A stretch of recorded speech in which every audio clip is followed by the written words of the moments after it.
Hello everyone, welcome to Alapiti Explains Anatomy. Today we're going to be looking at the osteology of the femur. So let's look at the general features of the femur. The femur is the longest, the strongest, the heaviest bone in the human body. It forms the skeleton of the thigh. It articulates with the hip bone superiorly, the tibia and patella inferiorly, transmit the weight of the body from the pelvis to the tibia. The entire weight of the body is transmitted from the pelvis to the tibia by the femur. It provides attachment for powerful thigh muscles of the thigh, the anterior muscles, the posterior, the medial compartment muscles. They are all attaching to the femur in one way or the other. And in anatomical position, the femur is obliquely aligned. When you keep the femur in anatomical position, you see that it is more obliquely placed. So like we said, the femur is the bone of the thigh and articulates with the hip bone superiorly as well as the tibia and patella inferiorly. So this is the femur. If you take a zoom from the body, you see the femur. So let's take a side determination. When you are given a femur, how do you know this is the right femur or the left femur? One thing you should know for sure is that the head of the femur faces what? Medially, upward, and slightly anteriorly. That means you have a femur, it is facing, let's assume this is the midline and this is the lateral aspect of the body. So this is your midline, right? So you see that the head of the femur is going to be facing medially, slightly upwards, and anteriorly. So that means you're having something of this nature. It's going to be facing this direction. If this is the femur, the head is going to be facing this direction. The shaft is convex anteriorly. If you look at the femur, this is the femur. You see that the femur is facing medially as well as upwards. The head of the femur faces medially and upwards. The shaft anteriorly is convex anteriorly and it is smooth anteriorly. So the shaft is convex anteriorly and smooth. Posteriorly, we have the linea aspera, which is rough, while anteriorly it is smooth. Then the condyles are found inferiorly and posteriorly. These are the condyles, the lateral condyle and the medial condyle. They are found inferiorly and posteriorly. So when you have all this, you have your smooth anterior surface facing anteriorly. You have the head facing medially and slightly upwards. You will not be able to know, is this the femur of the right or is it the femur of the left?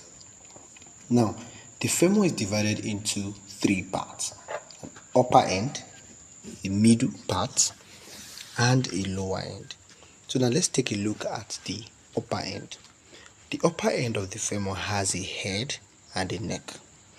The head articulates with the acetabulum of the hip bone. It has a fovea capitis, which is a tiny fossa, as you can see here, on the head of the femur, which is for attachment of ligament, and this ligament is called ligamentum femoris. It attaches to the head of the femur and carries the foveolar artery. Now inside this ligament is the foveolar artery, and this foveolar artery is a branch of the acetabular artery. The neck shaft angle is about 125 degrees. This is what we're talking about. The angle between the neck and the shaft is about 125 degrees. The values vary from textbook to textbook, but it's within the range of 125 to 135 degrees. Now, common fracture site in elderly is around the neck. The neck is a common fracture site for elderly patients. Now, if you look at the upper end, you see we have the greater trochanter and we have the lesser trochanter. They are found as part of the upper end of the femur. So let's look at these trochanters. You can see in this image, we have the greater trochanter and the lesser trochanter. Greater trochanter, lesser trochanter. Now, the greater trochanter is lateral and palpable. Now, if you put your hands, if you place your hands around your hip and slightly downward, you feel a prominence on the lateral aspect of the upper part of your thigh. That is your greater trochanter. It provides attachment to the gluteus medius and minimus muscles. These are abductors of the thigh. We have the lesser trochanter, which is posteromedial and gives attachment site for the iliopsoas muscle. The iliopsoas muscle is a major hip flexor. It's a combination of two muscles, the iliacus muscle and the psoas major muscle. So the combination of these two muscles makes up the iliopsoas muscle, and it attaches to the lesser trochanter of the femur. We have the intratrochanteric line and the intertrochanteric crest. Now take note, there is a line, there is a crest. The line is anteriorly, the crest is posteriorly. The line is anteriorly while the crest is posteriorly. Now look at this image. This is our intertrochanteric line and this is our anterior part. Now if you look at the posterior view, you see the intertrochanteric crest posteriorly. It's between the greater and the lesser trochanters. So the intertrochanteric line connects the trochanters together. The greater and the lesser trochanters are connected by the intertrochanteric line, and it's a site for attachment for the iliofemoral ligament, a very strong ligament that holds the hip joint in place. Then we have the intertrochanteric crest. As you can see in the previous image, it has a quadrate tubercle, and this is a site of attachment for the quadratus femoris muscle. In the intertrochanteric crest, there is a quadrate tubercle, which is a site for attachment of the quadratus femoris muscle. Now, let's look at the shaft. We are done with the upper end of the femur, where we look at the head and the neck as well as the trochanters. Now we're looking at the shaft. It has three surfaces: anterior, medial, and posterior. It has three borders. The posterior border forms the linea aspera posteriorly. It has a gluteal tuberosity superiorly and a popliteal surface inferiorly. Now look at this. You have your posterior border, which forms the linea aspera. Is very rough. Is a rough. Remember when we were talking about identification of the femur, we said the posterior part is concave posteriorly and it is rough. This roughness is formed by the linea aspera. We have the gluteal tuberosity superiorly. This is the gluteal tuberosity and it serves as site for muscle attachment. We have the popliteal surface inferiorly. This is the popliteal surface. It is smooth and gives a triangular shape. It's a smooth surface for passage of structures from the thigh to the leg. Now let's look at the linea aspera, which is the rough ridge. That's the meaning of linea aspera. It's a rough ridge. It has a lateral lip, it has a medial lip, and has an intermediate zone. Now what happens at the lateral lip? It is a site of origin of vastus lateralis muscle as well as the adductor magnus. Look at the name: lateral lip, vastus lateralis. Lateral lip, vastus lateralis, as well as the adductor magnus, the upper part. This is the adductor magnus, and this is that attaching to the lateral lip, right? Good. And the vastus lateralis. The vastus lateralis attaches to the lateral lip as well. We now have the medial lip, which is the origin for vastus medialis. This is the vastus medialis. So this is the medial lip, and this is our lateral lip. Then this area here is the intermediate zone in between the lateral and medial lips of the linea aspera.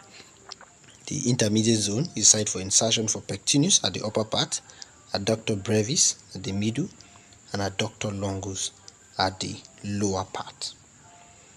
Now the proximal continuation, the lateral and the medial lips of the linear aspera continues superiorly. The lateral lip continues with the gluteal tuberosity, which you have seen in the previous image. This is the gluteal tuberosity. The lateral lip is continuous with the gluteal tuberosity, while the medial lip is continuous with the pectineal line. So let's talk about the distal. We'll talk about the superior continuation. Lateral lip, gluteal tuberosity. Medial lip, pectineal line. Now for the distal continuation, is split. The linear aspera splits into a medial supracondylar line and a lateral supracondylar line. Splits into a medial supracondylar line and a lateral supracondylar line. Now let's take a look at the lower end of the femur. It has a medial condyle, which is flatter and wider, as well as a lateral condyle that is flatter and wider as well. So we have a medial condyle and a lateral condyle. This is the lateral condyle. This is our medial condyle. This is an anterior view. This is a posterior view. Medial condyle, lateral condyle. We said it is. They're flatter and wider. So we have a patellar surface anteriorly, which is here. Patellar surface, site for attachment of the patella to the femur. We have the intercondylar fossa posteriorly. Now our posterior view, you see the intercondylar fossa. It's a fossa. There's a space here between the medial and the lateral condyles. We have the medial and the lateral epicondyles for attachment of ligament. The medial epicondyle as well as the lateral epicondyle, just sites for attachment of ligaments. Now let's look at the clinical anatomy of the femur. Fracture of the neck of the femur may cause avascular necrosis. Now the blood supply to the head of the femur in adults arises from the medial circumflex femoral artery as well as the lateral circumflex femoral artery. So this blood supply, it transverses the neck to supply the head of the femur. So whenever there is a fracture, as you can see here, of the neck of the femur, the blood supply to the head of the femur is cut off. So you see that the blood supply to the head of the femur is cut off and the head of the femur undergoes a vascular necrosis. We have what we call the coxa vara and the coxa valga that affect the neck shaft angle. This is due to the angle between the neck and the shaft. Remember we said the normal is about 125, within the range of 125 to 135. Here we have a normal to be 130. So if this angle is reduced, the angle between the neck of the femur and the shaft is reduced, we call it coxa vara. If the angle is increased, unusually wider, we call it coxa valga. So we have the supracondylar fractures which may affect the popliteal vessels. Remember we said that in the inferior part we have the popliteal surface. These are popliteal surface. So there are structures that pass here: the popliteal artery, the popliteal vein, and other nerves. So whenever there is a supracondylar fracture of the lower end of the femur, this can affect the popliteal vessels, and this is fracture around this site. It can affect the popliteal vessels, and this will cause loss of blood supply as well as loss of sensation to region supplied by these nerves. So in summary, the femur is the longest bone in the human body. It's the most important blood supply to the head of the femur is through the retinacular arteries. The retinacular arteries are branches of the medial circumflex femoral artery. And the common viva topic when you are going for viva, one topic about the femur you need to know is about the fracture of the neck. It's very important. You need to know that when there's a fracture of the neck in adults, there could be an avascular necrosis. While for children, the head of the femur, remember we said, is supplied by the foveolar artery. So in children, fracture of the neck of the femur will not really result in a vascular necrosis of the head because it still receives blood from the foveolar arteries. Now, there are key landmarks in the anatomy of the osteology of the femur. We have the trochanters, the linear aspera, so the condyles. So thank you for watching. Don't forget to subscribe to Alacrity Explains Anatomy so that whenever I will drop any video, you'll be notified. Turn on the notification button as well. Thank you.